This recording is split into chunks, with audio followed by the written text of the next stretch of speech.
Welcome everyone to Mail Fuzz News. I am Peter. I am joined today by Tara. This is your Thursday edition of news. This is episode 2.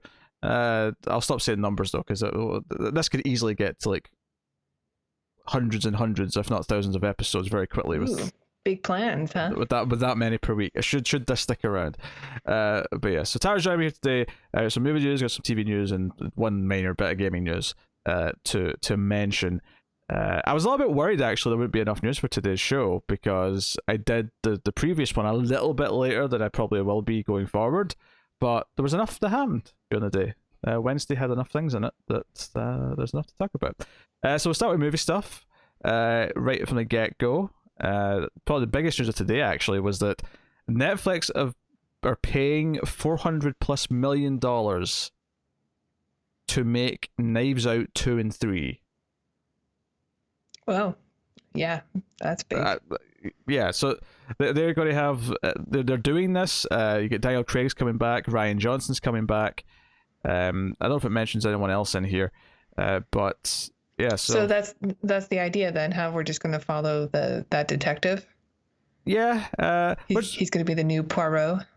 Which is kind of a shame in a weird way, because like a lot of what I liked about that movie was all the other characters, but I mean, yeah, but his was the most fun. maybe I don't know if I agree with that, but yeah. So yeah, a sequel was kind of on the cards for a while, but yeah. So this is happening.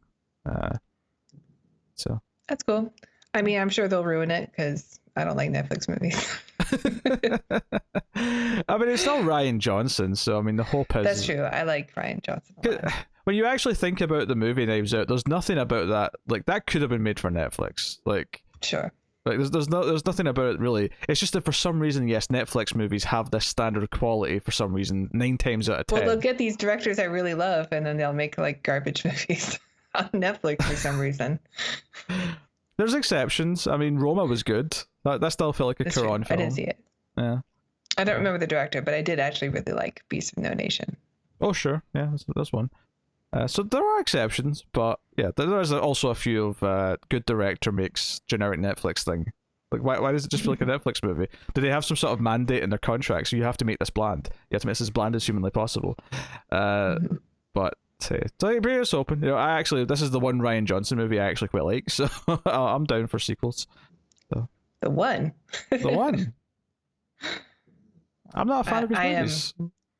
I am a huge fan of The Last Jedi. Oh yeah, but what about Looper and Brick? You fans of those? I like Looper. I never saw Brick. I saw Brick.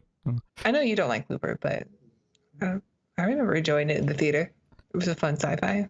We'll review it one day. We will.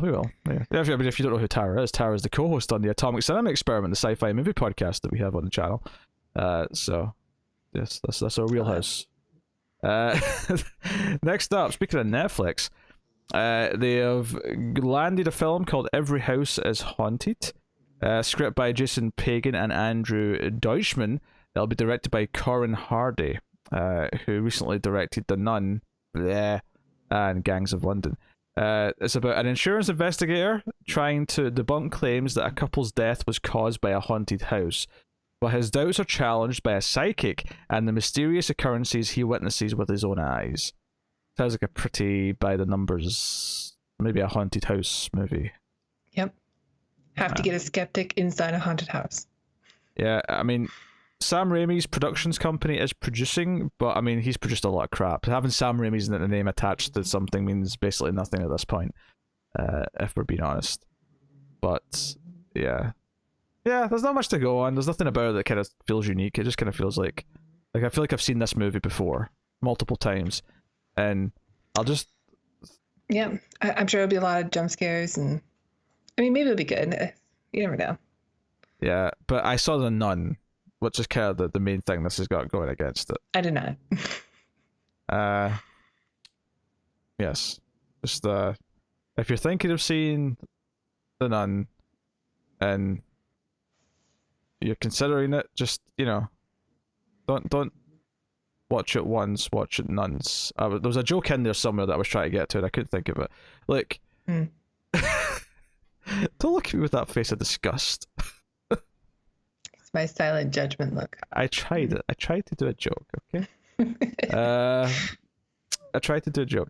We got a slight delay for a couple of things, I think. Well, we had some delays yesterday. Today, though, we have another slight delay by only a couple of months. But this is Resident Evil Welcome to Raccoon City. Yes, if you didn't know what the title of the new Resident Evil reboot movie is, it's Resident Evil Welcome to Raccoon City, which is kind of an awkward title, I think. But that was supposed to be coming out on the 3rd of September. It has been pushed back to the 24th of November. So it's now a Thanksgiving movie, in the US at least. How nice. Yes. Zombies are Thanksgiving themed, I guess.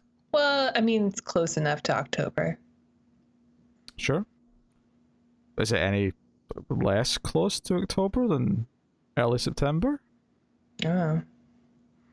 Yeah, probably not. If anything, they're almost equally... About the same.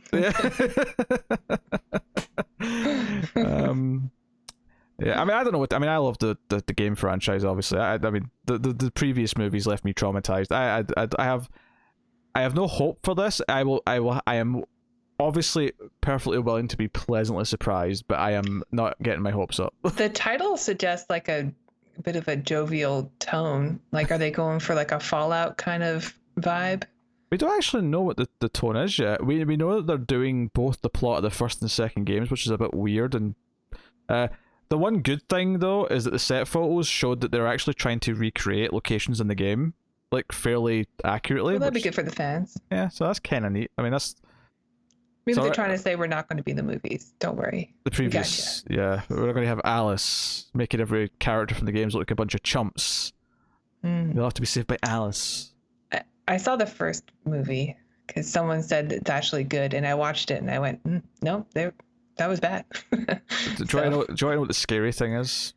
Because I agree with what you just said, but the scary thing is that that's the best one. Yeah, I'm good. I don't need to watch that. They get worse. I mean, there's an argument that like the fifth one is so bad that it almost becomes fun, but it's just a little roundabout back to being good again. Almost. I don't think it quite gets there, but it's almost there. But hey, so that's Resident Evil Welcome to Raccoon City coming November the 24th. Next up, Randall Park is going to make his directorial debut. You most recently saw him as an actor on WandaVision. He's the FBI agent, but he's going to be directing. So he's also from Fresh Off the Boat, which is another thing that he's known for. So he's going to be doing an adaptation of a graphic novel called Shortcomings by famed cartoonist Adrian Tomine. Shortcomings, considered an iconic work of contemporary Asian American fiction, is about a trio of young Bay Area urbanites, Ben Tanaka, Miko Hayashi, and Alice Kim, as they navigate a range of interpersonal relationships, traversing the country in search of the ideal connection. In cafes, bars, and bedrooms, their stories collide and intertwine with naked candor and razor-sharp humor. I hate this description. Not because the movie sounds bad or because the graphic novel sounds bad, but just because it's so trying to sound fancy while essentially just saying it's about three people who are trying to, figure out life. That's it. That's all it is. Okay. I mean, that's fine. I appreciate more like cultural diversity. Like even in there, it sounds like they have like Kim's a Korean name and like Hidashi and stuff are like Japanese. So it sounds like there'll be some, diversity even in the group of Asians that are coming over that'll be represented here. Yeah, it seems all right. And I have no idea, obviously, if he can direct, but we'll see. Yeah, that's a good question. Yeah. We've not seen him direct anything. He's a likable enough guy on screen, but sure, yeah, I like his character a lot. But we'll see. So yeah, it's called Shortcomings. Okay. It is in development. Next up, Focus Features have paid a lot of money to get the worldwide rights for Mrs. Harris Goes to Paris. And I hadn't said it out loud until now, and I just clicked that it rhymed. So I'm having a moment here of recognition of that. But okay. Sounds cute. It's going to start Oscar nominees Leslie Manville from Phantom Thread, and Isabel Huppert from Ellie. Jason Isaacs is in there from Harry Potter. That's what it says here, Harry Potter. I know you want to say Star Trek Discovery. He's a Star Trek Excuse person. me. Or the Patriot. Classic. Patriot, yes. I feel there's something else that he makes me think of, but it's not coming to mind. So I guess it's not making me think of it, so my point is moot almost. But He was in that Stalin movie a couple years ago. Comedy. The OA. I'm thinking of the OA, which was a good Netflix show for 2 seasons before they cancelled it, the bastards. Lambert Wilson's in it from The Matrix. Alba Baptista from Warrior Nun, which is a great title. Lucas Bravo from Emily in Paris, and Rose Williams from Rain. So that's your cast list for this. So made in partnership with the House of DR, a period drama tells the story of a widowed cleaning lady, played by Mandeville, in the 1950s of London, who falls madly in love with a couture Dior dress and decides that she must have one of her own. After she works, starves, and gambles to raise the funds to pursue her dream, she embarks on an adventure to Paris, which will change not only her own outlook, but also the future of the iconic fashion house. This feels, at least from that description, I'm getting a lot of whimsy from this. I'm getting a lot of like, oh, I must have that dress, and it's magical. Yeah, it doesn't sound almost. like it's for me. Not that I don't appreciate fashion or anything. I do. It's just it sounds like a movie that my mother will love. Like just I need to have something that is the attachment to the symbolism of having the high fashion product and what that means that you have it, rather than is it really important? It's cloth. It's basically just the plot of Wayne's World. It's Wayne looking at the guitar and going, "She will be mine." Oh yes, she will be mine. Excalibur. And then the second movie, they put on like a new Woodstock and save music. So it's the same plot basically. I mean, I doubt if it's being backed by the House of Dior, then I doubt that it'll have like a materialism message. Yeah, probably not. If anything, the danger of this is that it's going to end up just being like 2 hours of product placement, because it's like the magical MacGuffin that she wants, and then it's a dream to get it, and she gets the dream, and she's happy ever after. Like it could end up feeling like a 2-hour commercial for their dresses. I suspect so. That's entirely possible. Yeah. To wrap up the movie section here, we had a trailer, a new A24 film. It's called Zola. The description here on Deadline kind of says that it looks like a mashup of Spring Breakers, Uncut Gems, with maybe a dash of the Florida Project. And honestly, I haven't seen Florida Project, but I can kind of see what they mean with the others. The cinematography looks like that, right? Like Florida Project. I can see that. The attitude of the characters feels very Spring Breakers, and that it should make me hate them, but there's like almost like a rhythm to it that makes it kind of work. I never saw Spring Breakers, but I'm familiar with the movie, and I remember the trailer for it. And also I remember I hated James Franco in that trailer, so I didn't watch the movie. I mean, yeah. And I did read that he was supposed to be attached to this movie, but he distanced himself because of the sexual accusations against him. Yeah, well, the plot of this seems to be that the two characters, Zola and her friend, go to wherever to become dancers, but fall in with crime and effectively end up becoming prostitutes. Not necessarily, at least one of them, the lead Zola herself, it seems like it's kind of not really her choice to do this, so she kind of seems to be opposed to it the entire time. So it's kind of got that Uncut Gems, like falling deeper and deeper into the rabbit hole, which is, I guess, that true comparison. Story, or it's based off of a famous like Twitter feed. Oh, really? That's interesting. That's why there's so much social media stuff in the trailer with them going hashtag this, hashtag that. Even the title is like at Zola. You're right, at Zola. Here's the official description, though. The film centers on a dynamic between the title character played by newcomer Taylor Page and Stephanie Riley Coe. It's based on a 2015 Twitter thread that took the internet by storm despite being only 148 words long. The tweets were by Isaiah King, who then, 20-year-old Hooters waitress, she wrote about her chance encounter with a stripper and the resulting 2-day Florida road trip involving prostitution, murder, and a violent pimp known simply as Zed. Or it's America, so probably Z. But Because they say That's it wrong. it, baby. That's it. Zed, yes. Canadians say Pulp Zed, Fiction. right? Yeah. No, I remember. Yeah, but Canadians say Zed, so you're going to fight me on that. You deep down in your heart, you know it's Zed. I mean, I go back and forth all the time, honestly. I have a friend who likes to pretend to be British, so he always says Zed. And like it seems natural when I hear it. Like it's like Caribbean versus Caribbean. Like I go back and forth depending on how I use it. Yeah, I can say both for that. Yeah, I can do that. Z and Z are the same. I tend to use Z in an acronym just because most companies that use it in an acronym use it because they're expecting people to say it the American way because it sounds good in an acronym to go. Right. You know. Yeah, but if you're spelling something, I always say Z. Yes. My best friend when I was in Canada, her name was Zabrina with a Z, so and she would always have to spell it out to people, and I just it's in my brain, just Z. Zabrina sounds like the most pompous rich kid's name I have ever heard. You do not know Sabrina. She is none of those things. She was against type. Okay, that's cool. That's good that she's against type. But it sounds like it's what I imagine like a 1%er to name their child, thinking it's a. I wanted to be Sabrina, name. but even more unique. Yes. No, her parents were like from Norway or something. I don't know if it's a more common name, but. Oh, maybe it is. Maybe it's from the country. It's like naming your kid like I don't know. Zoltar. My kid's going to be called Zoltar. Sounds cool, but it sounds like a supervillain. It does sound like a supervillain. Oh dear.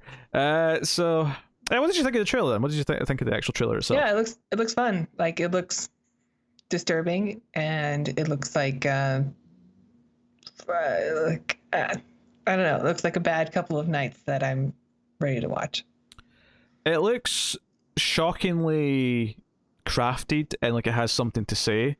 And it's not that A24 can't let you down because they have done a couple of stinkers that I've seen. Oh, sure. That pizza horror movie Slice was absolutely terrible. Me and Tim were so disappointed in that thing. Tim especially. I mean, pizza and horror movies, that's like his two favorite things been put together.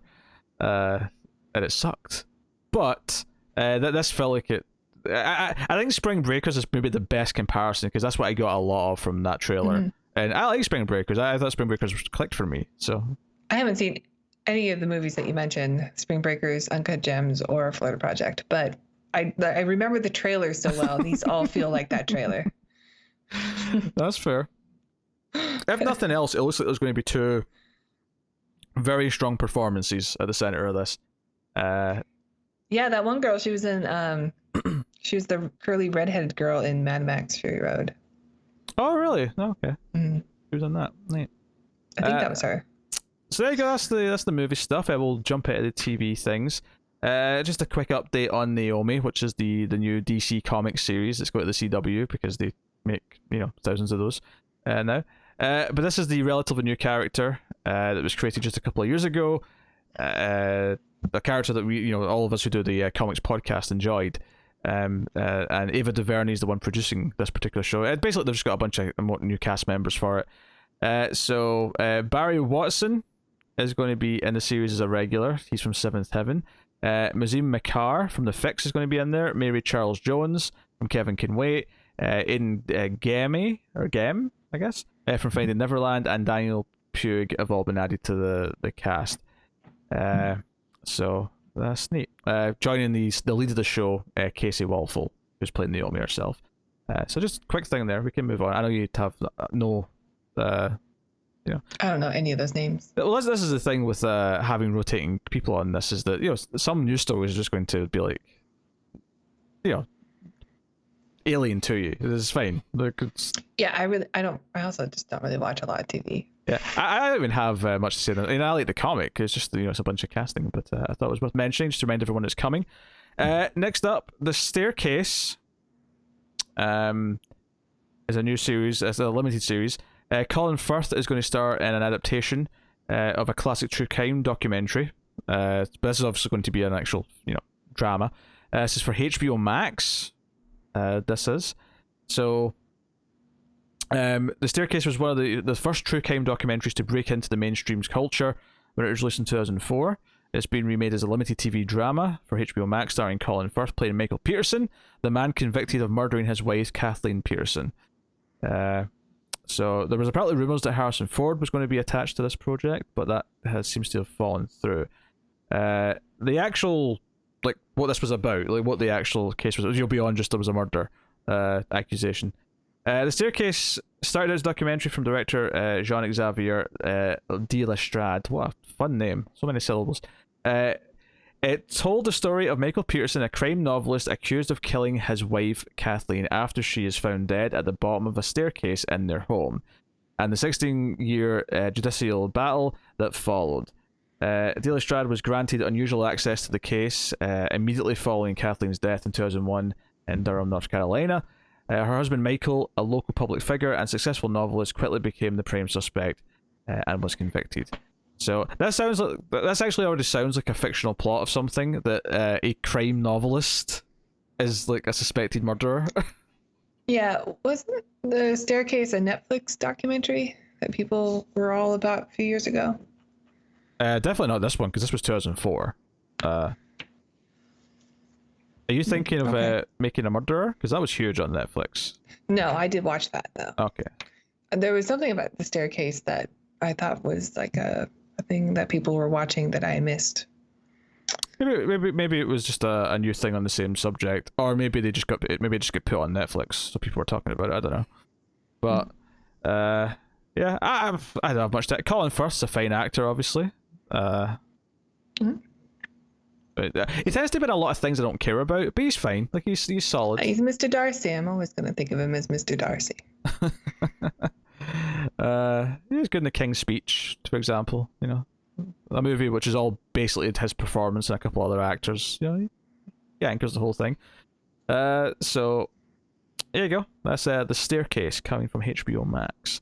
Next up, star of the hit television show Buffy the Vampire Slayer, Sarah Michelle Gellar, is going to headline a new show called Hot Pink, a biting coming-of-age comedy for Amazon Prime, created by Elizabeth Holm, who worked on Obvious Child.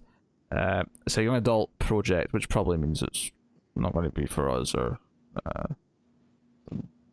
potentially that good. But you know, if it's not sci-fi, I'm not interested. Hey, part of these news shows is talking about the crap, okay? This may not be crap, but trust me, there's some definite crap there. There's some definite crap.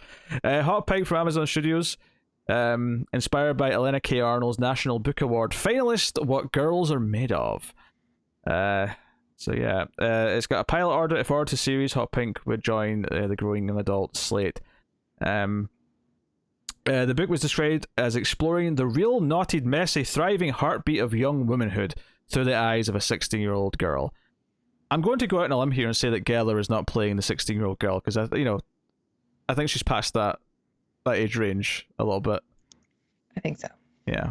So I'm going to assume that's not who she's playing. But yes. Cool. There you go.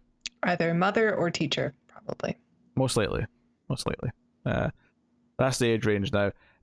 Which makes me that's feel... That's all you can get casted as when you're when you're her age in Hollywood. Mother or teacher.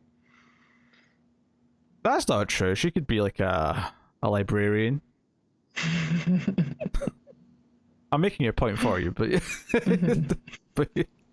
next up, over at Hulu, Michael Showalter from The Big Sick is going to direct multiple episodes of Hulu's limited drama series The Dropout, based on the ABC News, ABC Radio's podcast about the rise and fall of Elizabeth Holmes. So there you go. The Dropout stars Amanda Seyfried as Elizabeth Holmes, the enigmatic Stanford dropout who founded medical testing startup Theranos, was lauded as Steve Jobs for the next tech generation, one worth billions of dollars. The myth crumbled when it was revealed that none of the tech actually worked, putting thousands of people's health in grave danger. There's such a good there's a documentary on HBO about her that's really good.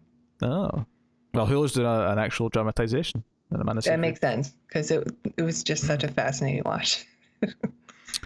Yeah, that feels particularly vicious, and I know it was intentional, but when it's like medical tech, that all of a sudden, oh wait, this tech that I promised everyone that was going to save lives, it doesn't work. Oh no.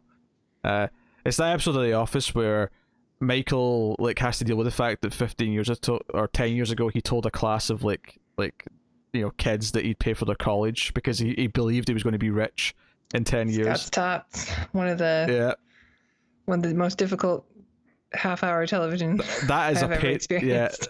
Him getting into that high school classroom and explaining to them that he can't afford to send them to college is heartbreaking. Right. It's heartbreaking. And that said, he's still more sympathetic probably than this. This is even worse. This is even worse. See if I can find the documentary. I'll tell you about the next story while you're doing that. So HBO Max is doing another show here. Head of the Class, which is a reboot apparently. I've never heard of this, but Head of the Class has got a 10-episode order, a reboot. It comes from Scrubs creator Bill Lawrence, which means I'm probably going to hate it because I hated Scrubs. But yes, so the show already had a pilot order, then it got ordered 5 more scripts, and now it's just officially the 10-episode season. Based on the 1980s ABC comedy created by Rich Istus and Michael Elias, the half-hour multi-camera series stars One Day at a Time's Isabella Gomez as a teacher, Alicia Adams, who wants her group of overachieving high school students to focus less on grades and more on experiencing life. Sure. Yeah, I have nothing to add with that one. It's fine. So there you go. I'm sure there's a super fan in the comments just so mad that we're just brushing over that. Like, how can you not be so into top of the class or whatever it was called? I've forgotten the title already. That's it. That's how little I care about that. The reboot of a series that I never watched. Yeah. Yes. I hope it's great. Mm-hmm. Mm-hmm. Do you have this HBO documentary? No, I can't find it. I can't remember what it was called. Next story then. NBC is given a series order to a show called Ordinary Joe. It's a pilot starring Jimmy Woke from House, veterans Russell Friend and Garrett Lerner. So it's the people behind House that are working on this. Matt Reeves as well and his production company are producing. He's not that involved though. I wouldn't get too excited. This is something this happens all the time with these TV descriptions. It's like, hey, so and so is involved, and it's like, oh, their company's producing it. They're barely connected to it. Co-stars Natalie Martinez, Charlie Barnett, and Elizabeth Lale. Ordinary Joe, which has apparently been a top priority for NBC since the pilot stage. Yes. So where are we? Ordinary Joe explores the 3 parallel lives of the show's main character, played by Woke. After he makes a pivotal choice at a crossroads in his life, the series asks the question of how different life might look if you made your decision based on love, loyalty, or passion. So there's 3 timelines that we're following at the same time that are all different. That sounds kind of unique and fun. That's kind of neat, yeah. And it's worth mentioning the image at the top of this, presumably from the pilot or whatever. In one timeline he's a police officer, in one he seems to be a rock star, and in one he's a doctor by the looks of it. So, so even his profession is completely changed. So this is a choice that he makes early. Right. His entire path is altered. So that could be kind of a cool idea. I mean, do you ever think about like where you'd be if you did something different? If you changed, if you changed what you studied in school versus like if you were nice to somebody, or I don't know. Oh, there's a lot of people I could have been nice to. There's a lot of those people. But yeah, there you go. That's Ordinary Joe. This is an interesting premise. It sounds interesting. Yeah. I like House a lot. I mean, it was formulaic, but it was a formula that worked. Oh God, one of the versions is a doctor. What if no one can solve the mystery, and then he just has this eureka moment at the end of the episode and goes, "I've got it. It's this rare disease." I've never even seen an episode of House, and I know that's the formula. Yep. But the mystery is so good. The last it's the same reason why crime shows are like so addictive. Well, speaking of crime shows, the last TV story here is that CSI Vegas has officially been ordered to series by CBS. How many is that now? This is the there's the original, there's New York, Miami, and I'm sure there's one more. Oh, there was CSI Cyber. That's right, it was all the internet stuff. That didn't last very long, though, I don't think. Well, what's weird about this one though is anyone who knows CSI, I think will know that the original was already set in Las Vegas. So this is effectively just a reboot of the original version, which lasted like 15 or something stupid seasons like that. But they're giving it a title. They're giving it CSI Vegas because people are used to them having the location titles now. So headlined by returning CSI stars William Peterson and Georgia Fox, joined by new series regulars Paula Newsome, Matt Lauria, Mel Rodriguez, and Mandeep Dillon. So this actually does have a couple of characters coming back. So this is straight up a continuation, like a reboot of the original show. I guess they, enough time had passed and they thought, what, that made a lot of money for us, and let's just bring it back. Let's just keep doing it. I'm happy for people who love those shows. You mean old people? Yes. Who still have cable. Who still just have CBS on and I'll just watch whatever happens to come on CBS and just never change the channel? Yes, those people. Yes. The documentary was called The Inventor. Out for Blood in Silicon Valley. Oh. That's the tagline. Cool, it's got a ring to it. Yep. Got a ring to it. It's more interesting than your CSI show. I'll give it that. And just to wrap up, I have one gaming thing from today, and it's just kind of what I expected to have today, which is the April PS Plus games were announced. So just a quick thing here, just tell you what they are. PS5 only is getting Oddworld Soulstorm, which is cool because it marks the 4th month in a row that the PS5 game is a brand new game. It's not an old game, it's a game that's coming out and it's going to be on Plus on day one. So if you have PS5 and you have Plus, you're getting the new Oddworld game for free. Which is cool because they showed it so many times that I was sick of seeing it. Now that it's free, I'm like, oh, maybe now I'll play it because it's been offered to me on a platter. I never wanted to spend money on it out of spite because they just kept shoving it down our throats every single conference. That effect. It's the Division effect. By the time the Division, because the first couple of times they showed the Division, it seemed really cool, and by the time it came out, I'd seen it for 4 years because they just kept delaying it, and it was like, oh my god, this game looks like the most boring thing ever. Now stop it. Anyway, it's okay. I played some of the Division. I remember I really liked the map. I thought the map was good. There was a really emotional trailer they did early on. I think it was maybe its second year at E3, and it was a really good trailer where everyone was invisible, and it was like a time lapse of the city going into post-apocalyptic mode, but all the people were invisible. So it was just all the items and stuff were moving around, and there was bloodstains there appearing, and this great music was playing. It was a really good trailer, and nothing I've seen from the game ever since then has even implied that this was a trailer you have for The Last of Us, because Last of Us will actually try and make you feel these things. But Division's, you shoot things and you get loot. it's a looter shooter. Yeah. That's what it is. Anyway, so Oddworld Soulsborne is the PS5 game. The two PS4 games are Zombie Army 4 Dead War and Days Gone. Days Gone's a little bit of a catch-22 for PS5 owners because Days Gone was free in the PS Plus collection that PS5 people got anyway. So that's kind of a nothing for PS5. But if you're only on PS4 still, that may be a brand new thing for you. So, yeah. I mean, Days Gone's not that old. Plus, it was a fairly well-received game. It was about, it was mixed, but people seem to really like the mechanics of the driving in that game, which is cool. It's a big exclusive, so yeah, it's neat.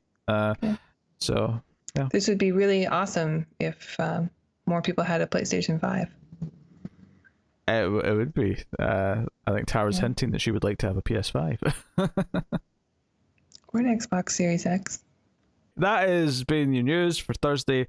So thank you very much for joining us. Let us know anything that you think about the news items that we brought up today. You can, of course, like and subscribe, which is super important. It helps us out on YouTube and helps us find more people. It's the free way to support the channel. Tara, though, is going to tell you about Patreon. Check out Patreon. Patreon.com/MalfuzzTV. And donate some monies to get some cool stuff.